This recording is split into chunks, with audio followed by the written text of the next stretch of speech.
It's now Monday afternoon, and we've all had the opportunity to see Thomas Tuchel's first England selection.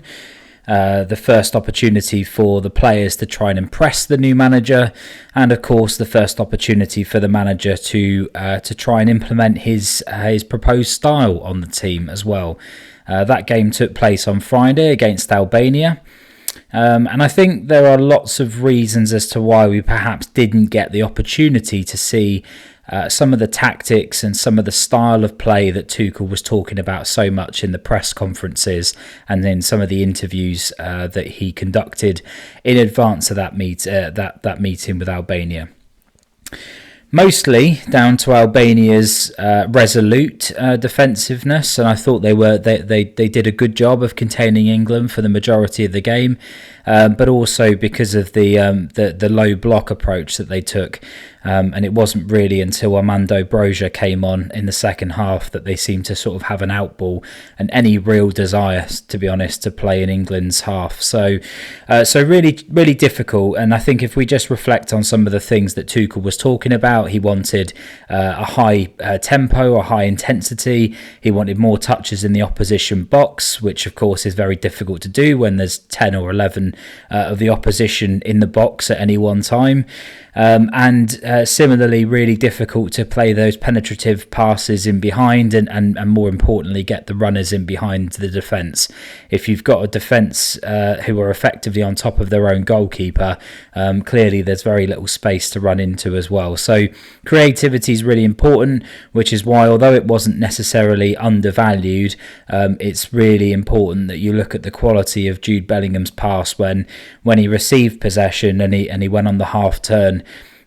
Pretty much the entire Albania team was between him and the goal, and he played a single defence split-in through ball that, as I said, literally cut out the entire defence and actually the entire Albania team, which of course gave Miles Lewis-Skelly the opportunity to tuck one away on his debut, which was a fantastic moment for him, for his family. You could see it meant a lot to Tuchel as well. So yeah, he had an excellent debut, and I'll talk a little bit more about sort of individual performances in a second. But yeah, I think before we do that, I think it's worth focusing on the two that perhaps got the most criticism, and they incidentally were the two that got hooked, although I think you could probably add the third into that as well. So the two that I'm talking about, of course, are the two wide attacking players or wingers, inside forwards perhaps in the roles that they were expected to play in that setup under Tuchel. Marcus Rashford on the left-hand side and Phil Foden on the right. And then the third player that came off in that set of substitutions was Curtis Jones as well. So fair to say that those three that were selected to be pulled off were probably the three that perhaps failed to deliver, I would say, in Tuchel's eyes and perhaps in the fans' eyes as well. I actually thought if you concentrate on the two inside forwards or wingers, Rashford and Foden, I thought Rashford was much better than Foden, and he showed, although not perhaps for the full time that he was on the pitch, but he showed more willingness to try and get in behind and take on his man. I think a lot of England fans, myself included, were really disappointed with Foden because every time he received the ball, he was coming to the ball as opposed to trying to kind of run in behind and ask for a through ball or a ball over the top. Albeit, like I said, in a challenging set of circumstances where there isn't a lot of space. But yeah, I think every time Foden received the ball, he was sort of looking to kind of play it back into the midfield or more often than not back to Kyle Walker, who was playing right back. So we didn't really have an outlet on that right-hand side, and it wasn't too dissimilar perhaps from what we saw when he was played out on the left-hand side as well. Where again he didn't feel that he could kind of cut inside and take on his man, and more often than not that ball was coming back to the defence or to centre midfield. So I thought Foden was disappointing. He's continued to be disappointing for England now for quite a long time. Obviously not had such a fantastic season for Man City, and I'll talk a little bit about where I expect Tuchel to make some changes a little bit later once we've finished reviewing some of the performances performances. But yeah, Rashford was unlucky. There was a ball that came in that he sort of couldn't quite control, but he made a really good run sort of coming from the outside on the left hand side into the centre position, which is exactly what Tuchel would have wanted from him. And I think if he'd have scored in that moment there as well, perhaps the assessment of his performance might have been a little bit different from the general public and also from the media. And I think if we sort of talk on that as well, Curtis Jones, I felt as well, was brought in to play a creative position from deep, perhaps, what we might call in the modern age a deep line playmaker position, where he was going to perhaps break the lines and play some through balls and take on his man. And I guess sort of, have a bit of creativity, which is very much needed in a low block, and it can't all be reliant on Bellingham or Kane finding that space. So, and I thought Curtis Jones did okay, but I don't think he necessarily really left his mark on the game, and that's probably another reason why he was substituted too. Dan Burn obviously made his debut at centre-back, who was very comfortable for the majority of the game. I think he had more passes and more completed passes on his debut than any England player. So that in some respects is a positive, because we do expect to be dominating possession for the majority of games. However, I thought, as soon as Armando Broja came on, there was a bit of a threat in behind with the pace, and also there was a bit of a battle of strength as well. And I thought that Byrne looked at a couple of times, perhaps like that pace or lack of pace might be a little bit of a problem. But again, it's really difficult to make that assessment on one single game and against one single player as well. But next to him was Ezri Konsa, who every time he plays for England, and actually every time I watch him play, and certainly at Aston Villa, just seems to take his game up a level. And I really do think that if he can continue with his current level of performances, I love John Stones. I think John Stones is a wonderful footballer, and probably the best centre back that England have got. But I do think Ezri Konsa offers something a bit different. Perhaps not as good on the ball as John Stones, but certainly his recovery tackles, and we saw a really good example of that in the game on Friday night against Albania as well. But he can play the ball as well, and he's decent with his feet. He's got very good pace. He's good in the air. He ticks an awful lot of boxes for me, and I think it'd be interesting to see what happens over the next sort of 12, 15, 16 months before the World Cup starts. But I wouldn't be shocked at this moment in time to see Konsa really nail himself down as the number one starter in that position, because he's a really solid option at centre back. Pickford didn't really have anything to do, so not really any assessment of his performance. But I actually thought he played some pretty good passes, which is something we do tend to expect from him, because he's very good with the ball at his feet, as of course most modern goalkeepers now have to be. Declan Rice was busy. He did his job. Certainly no reason to suggest that Declan Rice wouldn't be continue to be a key man in centre midfield for England. Jude Bellingham, as I touched on with that pass, was without a doubt the most creative player we had on the pitch, and really it felt like if anything was going to happen, anything sort of creative, anything penetrative, it was going to come from Bellingham, and obviously we saw that happen as well, and there was a couple of other chances as well that he created. Harry Kane, amazing finish. I talked about it on Friday. A lot of people saying that, and Harry Kane himself saying he perhaps feels a little bit undervalued, maybe a little bit underappreciated. People expect him to score in these games all the time, and he sort of showed again why we kind of perhaps expect him to finish some of these chances. That first touch was amazing. The second was perhaps slightly fortunate, but certainly deserved that bit of luck, just because of how good that first touch was in bringing the ball under his control. And the finish from a really acute angle without even having to look up is just what you'd expect really from a natural goal scorer, which of course he is, and he's proven time and time again throughout his career.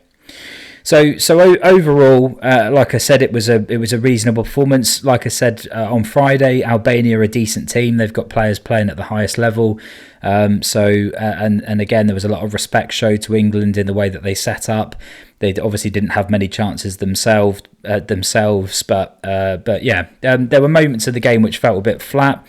And again, I think, we've seen that so many times with England in these World Cup qualifiers. England, of course, haven't lost a World Cup qualifier. I think they were saying the other day since 2009, I think it was the last time that England lost a World Cup qualifier, and 25 years ago or something since we lost a World Cup qualifier at Wembley. So yeah, no one's really expecting any team to come to Wembley and dominate England or even sort of beat England. So it can get a little bit boring sometimes. A lot of you who will be watching this regularly will know that I do a lot of talking about boxing as well, and I think and the Six Nations and lots of other sports. And yeah, I think for those of us that follow sport and watch sport a lot, there's the thing that's most interesting is when you've got a 50-50 contest, and it's really difficult because England aren't going to have a 50-50 contest probably until they actually get to the World Cup in 2026. The highest ranked team that England play before they get to the World Cup is going to be Senegal, and again, you wouldn't necessarily expect Senegal to play England off the park, and you'd probably expect England to win that game as well. So I would personally like to see, and I appreciate that this is easy for me to say without being responsible for the logistical nightmare of trying to arrange these sorts of games, but you would perhaps have hoped to see England lining themselves up with a couple of decent standard teams to play against, just to sort of get themselves fully prepared for the World Cup. But and again, I think there was some fantastic football on last night, lots of drama in the Nations League, and just a shame England weren't involved in that, because some really high quality teams with some of the world's best players on display would have been a great opportunity for Tuchel to really show what he wants to bring to this England team, that's for sure. So, but let's hope that England peak, in the World Cup. That's what we want. We don't necessarily want fantastic performances in friendlies and competitions that we aren't all quite so interested in winning as a World Cup, and that it's a sort of steady increase and improvement in really getting across his ideas to the players and seeing that translated on the pitch. Let's hope that all kind of comes together, so England are playing their best football in the tournament. That's what we all want to see. So am I expecting much different against Latvia? No, I think it'd be much of the same. I just think Latvia perhaps won't be quite as good at the diligence that's required for a 90-minute low block as Albania were, and that's just down to the quality of players that they've got within their team. So I'm expecting it to be a similar type game. England had over 70% possession against Albania. Again, we would expect that England will probably have similar possession and control of the game in this game tonight. But like I said, I just think if you look at the standard of opposition and the players that are playing for Latvia and some of what their recent performances are like, and I'll talk a little bit later about that in a bit more detail. But I think it's worth, before we do that, just looking at the squad and just looking at what changes have been made.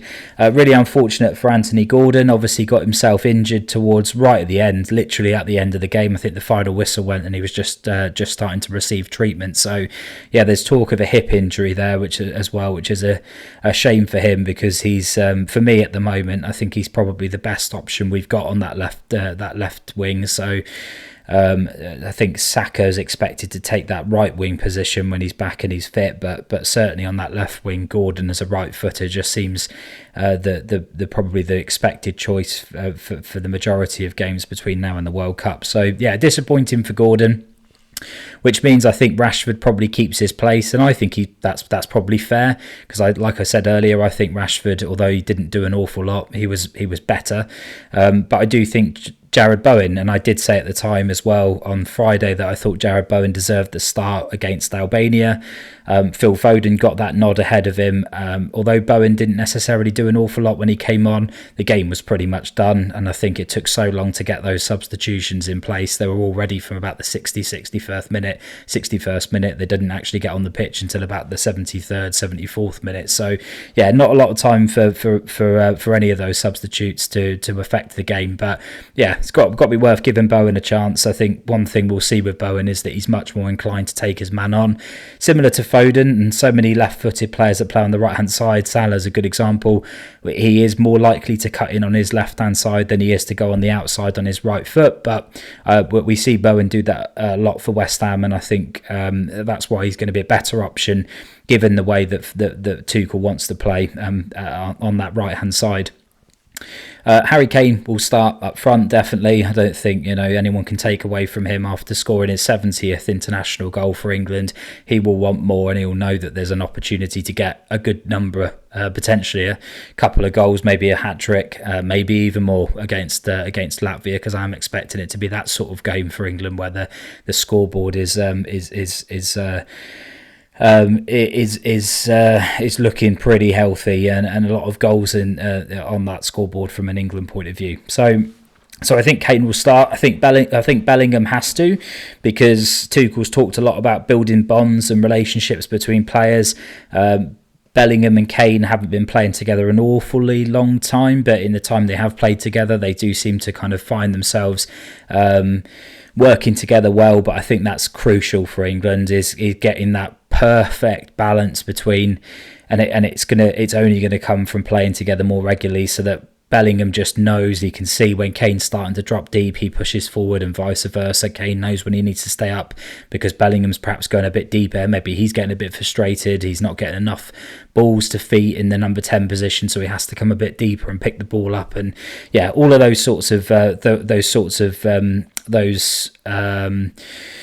I guess sort of subtle signs that you can only really understand from playing together on a regular basis. So I'm expecting those two to start. Rice, I think, will start again in a similar way. I think Rice and Bellingham need to kind of get that good understanding as well.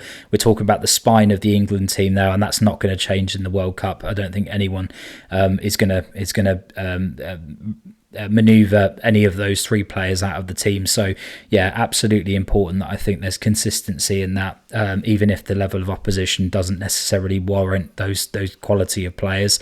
And I think probably Henderson will come in alongside. I think he tried Jones, perhaps a little bit like Foden. Again, wouldn't surprise me if he went for Jones again, but I think that's a position that he might see Henderson. Thought Henderson did quite well, actually. I did say that Bowen didn't get a lot of opportunity to affect the game. I'm not saying Henderson sort of significantly changed the game, but he did look really composed when he came on the ball, on the pitch, and when he was on the ball, which I think we'd all expect from a player with his level of experience. But yeah, I thought Henderson did pretty well in the time that he was on the pitch. So I think he'll probably start. I think Gahey will come in as a left-sided centre-back today, which is probably his position to lose now between over this qualifying period and in the tournament next year. Alongside him, probably Ezri Konsa, although Jarell Quansah has been, after being dropped out of the 26-man squad last week, he's back in. So again, I thought he did pretty well in the Carabao Cup final, and he was pretty good in the Champions League as well. So he may look to start him instead of Konsa, give him perhaps a little bit of a break. But again, I do think it's really important to kind of build up that tactical familiarity and the players playing together regularly. Miles Lewis-Skelly at left back, definitely. Perhaps, if he tires himself out a little bit, which he probably isn't going to do because he's just turned 18 and he's full of beans. But maybe we'll see Dan Burn out there for something a bit different. But I don't know. I think that's Lewis-Skelly's, and I think Reece James will probably come on at right back. So I think he'll probably play ahead of Kyle Walker. But again, I think you could pick either of those two options. So I think probably one thing that might have been taken from Tuchel in that first game as well was that Walker isn't necessarily the greatest on the ball. Obviously, we know what his defensive qualities are, and we know how important his pace is to England, particularly when they're playing a higher defensive line. But Reece James has got a bit more creativity. He's certainly got better crossing. He's got better choice of pass as well. So maybe having that additional creative option at the back is going to be a helpful outlet for England as well. And I think Tuchel might make that decision. The other one that could get in the team, and again was like Quansah, not included in the 26-man squad on Friday, was Morgan Gibbs-White. So again, I could see Morgan Gibbs-White being given an opportunity to play alongside Rice. I talked about what he brings to the table, his ability to play as a 6, an 8 and a 10. So, and again, that's the sort of position alongside Rice where you kind of do want somebody that can do all of those things.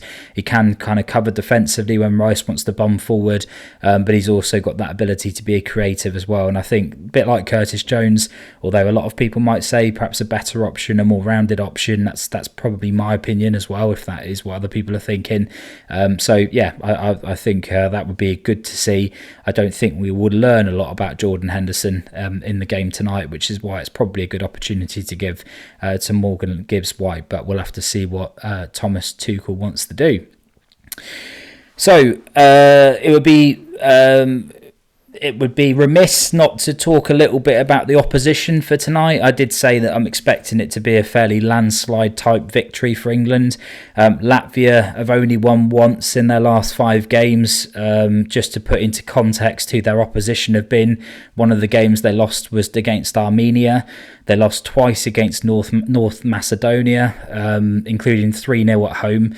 And they also drew 1-1 with the Faroe Islands. That last one I sort of labour on a little bit because I think that sort of really does tell you the quality that Latvia are bringing to the table.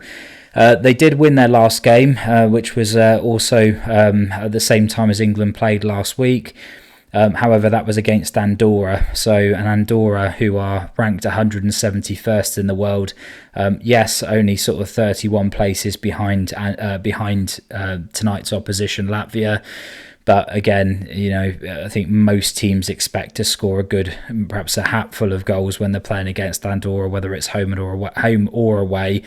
And Latvia sort of only just came away with a 1-0 victory. So, yeah, I think what would be interesting to see would be perhaps how Albania perform against Andorra. Maybe that will be a good judge of how good the performance perhaps was on Friday against Albania, because I do expect them to go and blow most of the teams away, perhaps with the exception of Serbia. That will be a really good game to watch out for as well when that one comes around. So Latvia not offering a huge lot, not bringing a great amount to the table. They've sort of got 3 perhaps sort of standout players.